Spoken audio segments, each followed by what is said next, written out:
à toutes et à tous, bienvenue sur Vous êtes sur Unimix. Sur Unimix, la radio des étudiants des Unimix. Bonjour à toutes et à tous et bienvenue sur Unimix. Aujourd'hui, on se retrouve pour une nouvelle parenthèse académique, mais on se remet à la page, une parenthèse académique junior. En effet, j'ai le plaisir de recevoir Colin Stéphanie. Colin, bonjour. Bonjour. Merci beaucoup de prendre un peu de temps pour venir parler de ton thème avec nous dans nos studios. Avec plaisir.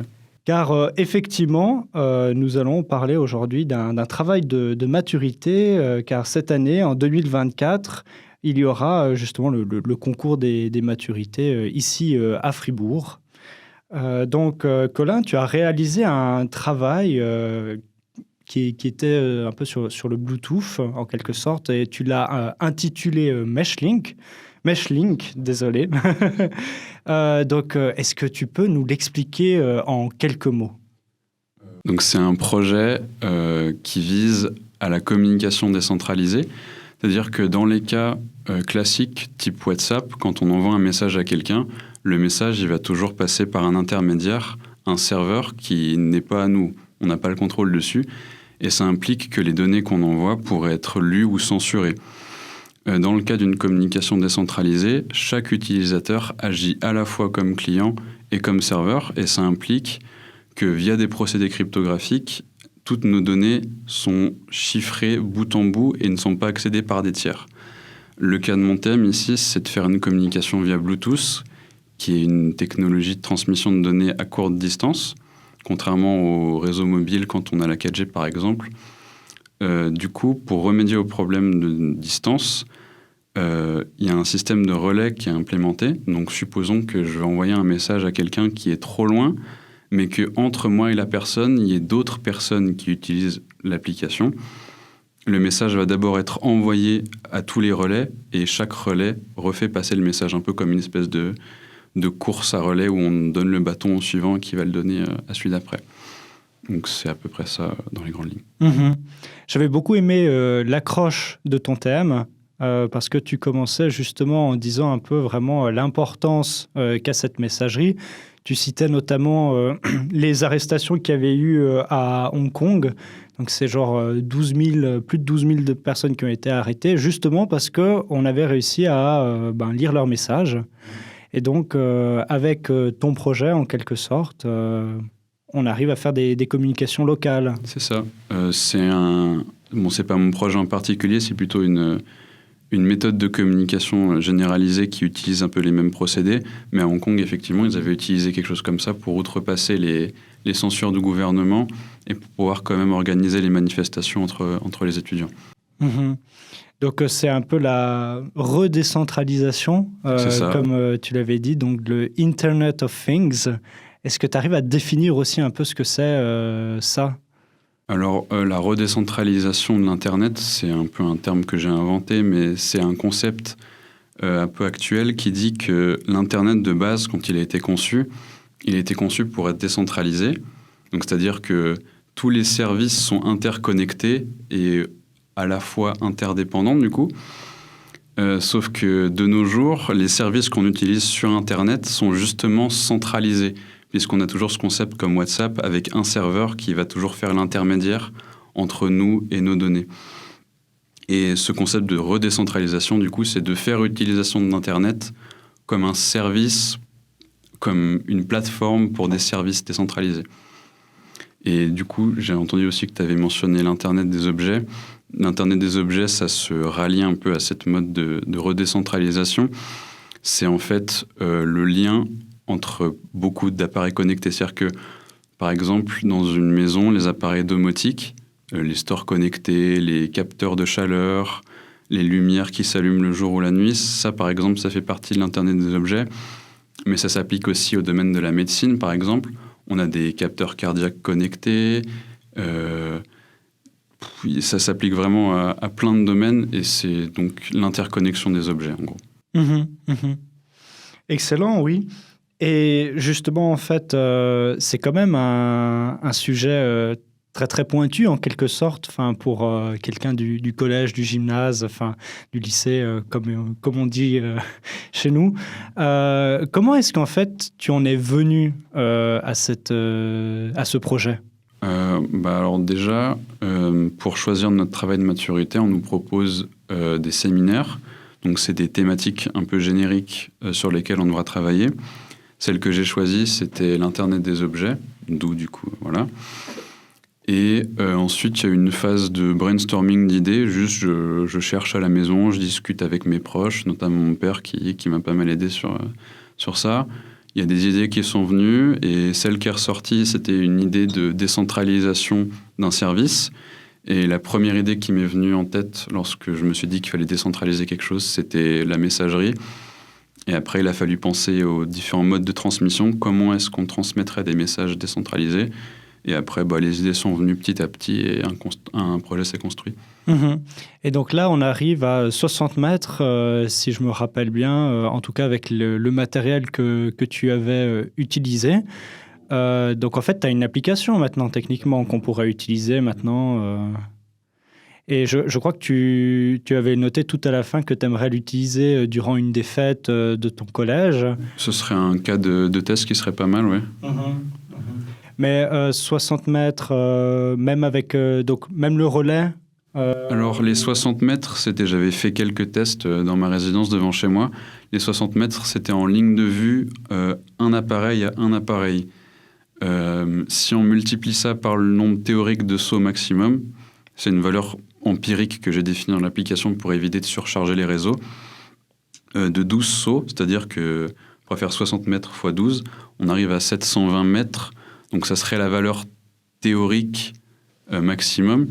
Mais si on y réfléchit un petit peu, il faudrait qu'il y ait 12 utilisateurs à chacun 60 mètres l'un de l'autre, avec des conditions optimales, c'est-à-dire pas d'obstacles, ligne de vue claire. Je pense que ça serait difficilement réalisable. Mais je suis confiant de dire que ça pourrait atteindre les 200-300 mètres régulièrement. Puis j'ai vu aussi, justement, pour que les messages arrivent à la personne qu'on aimerait, parce que c'est pas seulement j'imagine comme PictoChat, où il y a une salle de réunion où tout le monde, un canal général en quelque sorte, on peut aussi discuter avec des personnes en particulier. Et puis le message passe par tous les mobiles, en quelque sorte, par tous les relais pour atteindre la personne. Mais un truc que je m'étais demandé, c'est si tout d'un coup la personne n'est pas joignable parce qu'elle est trop loin ou elle est déconnectée, est-ce que le message, il reste dans les relais jusqu'à ce que ça atteigne la personne ou au bout d'un certain moment, il disparaît Pour que le message arrive, il faudrait que dans l'instant où on envoie le message, il soit joignable. Il n'y a pas les messages ne sont pas retenus jusqu'à ce que la personne se reconnecte. Donc, au bout de 12 sauts, du coup, donc la valeur de saut maximum, s'il y a 12 personnes en proximité, le message il va juste s'arrêter et pas être retransmis. Ok, oui. Et ensuite, il y a toutes les traces qui disparaissent, c'est ça? Il n'y a pas de traces gardées. Il y a une trace dans le cache pour éviter que le message fasse des allers-retours. Oui. Il y a un cache de 1 heure qui est mis en place pour éviter que les messages fassent des allers-retours dans le réseau. Comme ça, si jamais le message est déjà passé par un chemin, le récepteur va juste dire non, j'ai déjà reçu ce message, je n'ai pas besoin de le recevoir, et le message continue sa route là où il n'a pas encore été. Ok, ouais. Donc si on visualise ça, ça fait une espèce de propagation au sein du réseau. Oui. Ouais. J'imagine que c'est bien d'un côté parce que justement, le message s'autodétruit en quelque sorte. Mais après, justement, on n'arrive pas encore à joindre la personne. Qu'est-ce qu'il faudrait faire pour... après, c'est peut-être en dehors du cadre de ton projet. Oui, ça serait quelque chose qui serait implémentable, mais ça impliquerait des charges de réseau supplémentaires et aussi, pas forcément inutiles dans certains cas, mais imaginons le cas où quelqu'un s'amuse juste à envoyer des messages volontairement qu'il sait que la personne n'est pas là. Si on implémentait un système où on garde les messages en attendant, en espérant qu'on se reconnecte à la personne jusqu'à un moment, ça pourrait vite être abusé et puis voilà. Donc, je pense que c'est implémentable, mais effectivement pas trop dans le cadre du projet. Oui, ouais, d'accord. Voilà. Et puis, toi, tu t'y connais un peu plus en programmation que moi maintenant, j'imagine. Et justement, j'avais lu dans ton travail que tu avais utilisé du TypeScript, qui était proche du JavaScript, et ensuite du Rust, c'est ça. Et en fait, tu indiques aussi que un langage de programmation de bas niveau provoque plus de bugs. Pourquoi est-ce qu'en fait, enfin, c'est quoi les différents niveaux de langage et pourquoi est-ce que ça provoquerait plus de bugs? Alors déjà, pour rectifier vite fait, TypeScript et Rust, c'est ce qui avait été utilisé dans les premiers prototypes parce que, en général, la phase d'un projet en programmation, c'est qu'on va d'abord faire plusieurs petits prototypes pour vérifier la faisabilité d'une idée. Et ensuite, au fur et à mesure, on va enrichir les petits prototypes pour en faire un projet réel. Les premiers trucs que j'avais fait, donc avec TypeScript et Rust, le premier en TypeScript, c'était parce que c'était un langage qui est simple d'accès, donc très haut niveau. Un langage haut niveau, c'est un langage où il y a beaucoup d'abstraction qui est faite. C'est-à-dire qu'on n'a pas besoin de trop se soucier des problèmes communs en programmation d'ordinateur, qui sont par exemple la mémoire, les instructions qui sont envoyées au CPU, les choses comme ça. C'est-à-dire que le langage, c'est un peu comme un parent qui prend l'enfant par la main, il dit « T'inquiète pas, je fais ça pour toi, fais juste le minimum et le reste, je m'en charge ». Et plus on va prendre des langages qui sont bas niveau, plus on va devoir faire de choses, mais devoir faire les choses, ça veut aussi donc pouvoir les faire et donc avoir plus de jeu sur ce qu'on veut modifier dans le programme.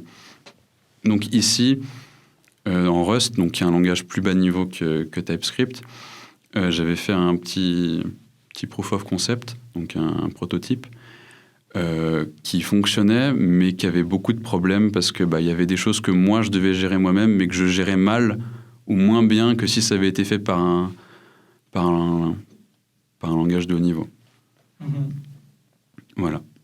Et donc, en fait, durant la conception de ce thème, pour toi, quelle était la plus grosse difficulté? Plus grosse difficulté, je pense, ça a été la régularité. Parce que de ma manière de travailler, dès que j'ai une idée, je vais l'implémenter très très vite, je vais passer beaucoup de temps en une journée dessus. Et une fois que cette idée est implémentée, tant que j'ai rien qui me motive vraiment, je mets le projet en stand-by et puis j'attends d'avoir le petit déclic qui me refait bosser. Et ça m'a coûté un peu cher parce que du coup, vers la fin, j'ai dû mettre un coup de boost et me forcer à bosser sur des petits détails qui pour moi me paraissait inutile parce que c'était type de la rédaction, documentation, fixe de bugs qui n'étaient pas si importants que ça. Et c'est pas des choses qui étaient très motivantes pour moi et ça m'a un peu coûté cher où j'ai dû vraiment... Tout d'un coup, donner un petit coup, ouais. Oui, toi, c'est vraiment plus dans le pratique, quoi. Tu vas faire le projet et ensuite... D'accord. Et ça, c'est quelque chose aussi que tu... Parce que je sais qu'il y aura des stands justement en avril lors de la compétition. Ouais. Et puis tu vas pouvoir démontrer ça en quelque sorte Et j'espère pouvoir faire un petit prototype, un petit exemple en temps réel sur le stand, ouais. Ça serait sympa. C'est quelque chose qu'on retrouve sur GitHub, c'est ça? C'est ça, oui. Le code source est disponible sur GitHub et l'application est téléchargeable sur le Play Store si je ne me trompe pas, et sur GitHub aussi d'ailleurs. Ok, d'accord, ouais. Ah ben joli. Et donc pour le moment aussi, avec ton application, c'est que, entre guillemets, hein, c'est que des messages écrits. Ça supporte aussi les images. Ah, il y a aussi...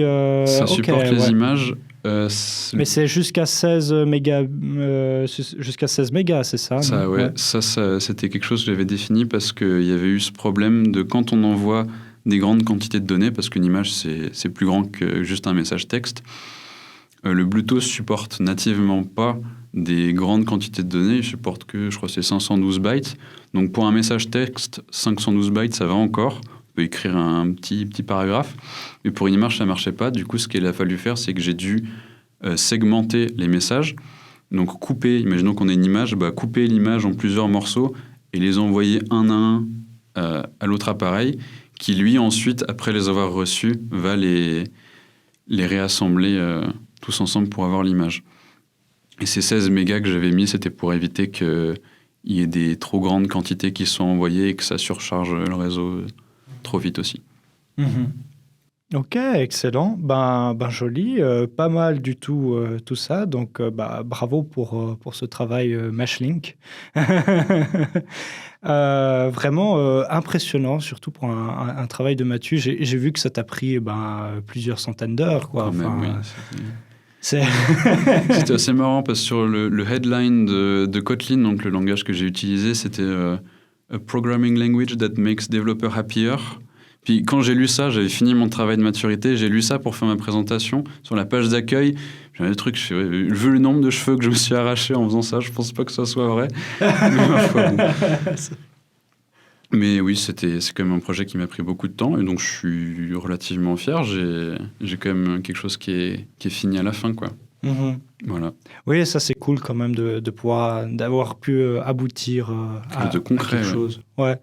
Et donc j'imagine que tu as continué dans l'informatique alors. Oui, c'est là où je me dirige actuellement. J'aimerais bien rejoindre une école d'ingénieur à Yverdon l'année prochaine et on verra ce qui se passe par la suite. Ah oui, on croise les doigts et puis c'est sûr que avec cette inventivité et surtout cet effort, encore un peu de discipline, mais bon, ça vient avec les années.